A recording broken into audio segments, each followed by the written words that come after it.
மற்றும் ஏரல் அருகே உள்ள மேலமங்கலக்குறிச்சி கிராமத்தை சேர்ந்தவர் ராமலட்சுமி என்ற மூதாட்டி. இவரின் 105வது பிறந்த நாளை குடும்பத்தினர் வெகு சிறப்பாக கொண்டாடினர். 5 தலைமுறைகளை சேர்ந்த குடும்பத்தினர் அனைவரும் ஒன்றிணைந்து பிறந்தநாள் விழாவை கொண்டாடினர்.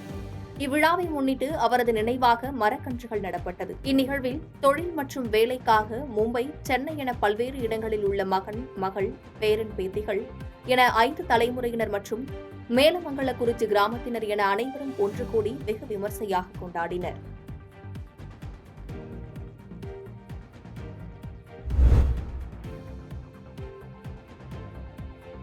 புதுச்சேரி மாநிலம் உழவர்கரையில் பழமை வாய்ந்த புனித ஜெயராக்கினி அன்னை ஆலயம் உள்ளது. இந்த ஆலயத்தின் 309ஆம் ஆண்டு திருவிழா இன்று காலை கொடியேற்றத்துடன் தொடங்கியது. இதையொட்டி சிறப்பு திருப்பலி நடத்தப்பட்டு புனித ஜெயராக்கினி அன்னையின் திருக்கொடி ஊர்வலமாக எடுத்து வரப்பட்டது. பின்னர் ஆலய பங்குத்தந்தை பால்ராஜ் தலைமையில் கொடிக்கு சிறப்பு பூஜை செய்யப்பட்டு ஆலய கொடிமரத்தில் பெருவிழா கொடியேற்றப்பட்டது. அதனையடுத்து நவநாட்களில் தினம்தோறும் காலை மாலை திருப்பலிகள் நடைபெற உள்ளது. 13ஆம் தேதி பெருவிழாவின் ஆடம்பர தேர்பவனி நடைபெற உள்ளது.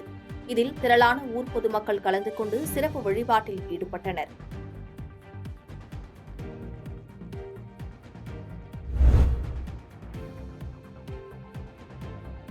கிருஷ்ணகிரி மாவட்டம் போச்சம்பள்ளி சுற்றுவட்டார பகுதிகளான ஜம்புகுட்டப்பட்டி, கோணனூர், திப்பனூர் உள்ளிட்ட பகுதிகளில் அதிக அளவு பனைமரங்கள் உள்ளன. இம்மரத்திலிருந்து பதநீர் மூலம் பனை வெல்லம் எடுக்கப்படுகிறது.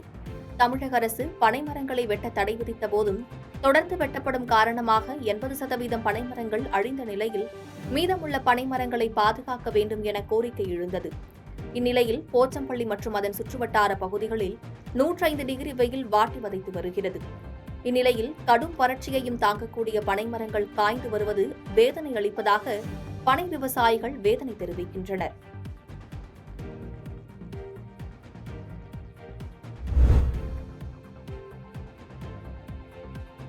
கோடை வெயில் துவங்கிய நாள் முதல் மக்கள் பெரும் அவதிக்குள்ளாகி வருகின்றனர். இந்நிலையில் நாளை முதல் அக்னி நட்சத்திரம் துவங்க உள்ள நிலையில் வெயிலின் தாக்கம் அதிகமாகும் என்பதனை கருத்தில் கொண்டு மாவட்டம் தோறும் பாஜக சார்பில் தண்ணீர் பந்தல் திறக்க அறிவுறுத்தப்பட்டது. இதையடுத்து புதுக்கோட்டை மாவட்ட ஆட்சியர் அலுவலக சாலை ஓரத்தில் தண்ணீர் பந்தல் அமைக்கப்பட்டுள்ளது. இதில் மாவட்ட தலைவர் விஜயகுமார் தலைமையில் பொதுமக்களுக்கு நீர்மோர் பானம் வழங்கப்பட்டது.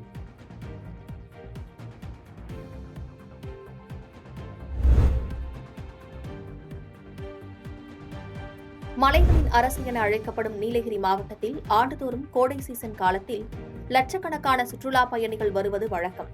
அவ்வாறு உதகைக்கு வரும் சுற்றுலா பயணிகளை கவரும் வகையில் ஆண்டுதோறும் பல்வேறு நிகழ்ச்சிகள் நடத்தப்படுவது வழக்கம். அந்த வகையில் இந்த ஆண்டு மே மாதம் 126வது மலர் கண்காட்சி மே மாதம் 10ஆம் தேதி முதல் 20ஆம் தேதி வரை 10 நாட்கள் உதகை அரசு தாவரவியல் பூங்காவில் நடைபெற உள்ளது. இங்கு 35,000 மலர் தொட்டிகள், 75 இனங்களில் 388 வகையான ரகங்கள் பார்வைக்காக அடுக்கி வைக்க ஏற்பாடு செய்யப்பட்டுள்ளது. மேலும் மலர் காட்சியின் இந்த ஆண்டு சிறப்பம்சமாக லேசர் லைட் ஷோ காட்சிப்படுத்தவும் ஏற்பாடு செய்யப்பட்டுள்ளது. இதுகுறித்து பேட்டியளித்த மாவட்ட ஆட்சியர் மு. அருணா, 10 நாட்கள் நடைபெறும் மலர் கண்காட்சியை சுற்றுலா பயணிகள் கண்டு ரசிக்க அழைப்பு விடுத்தார். மேலும் 10ஆம் தேதி உதகை ரோஜா பூங்காவில் ரோஜா கண்காட்சி நடத்தப்படும் என அறிவித்தார். பாதகம் செய்பவரை கண்டால் நாம் பயங்கொள்ளலாகாது பாப்பா, மோதி மிதித்து விடு பாப்பா, அவர் முகத்தில் உமிழ்ந்து விடு பாப்பா. அண்மை செய்திகளை உடனுக்குடன் தெரிந்து கொள்ள இணைந்திருங்கள் இயம்நாடு தொலைக்காட்சியுடன்.